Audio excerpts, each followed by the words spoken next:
Hello guys, welcome back to the channel. In today's video, I'm going to show you how to turn off location service on Android phone.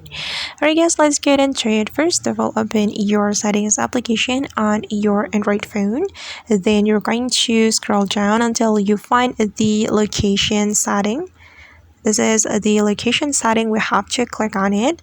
Then if you want to turn off the location service, we just need to tap on this toggle button like this. Okay, and now the location service has been disabled.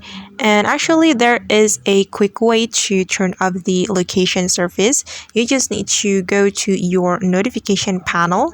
Then you can simply tap on this location to turn it off. And I guess that's how we can turn off location service on Android phone. I hope this tutorial will be useful for you. Thank you so much for watching.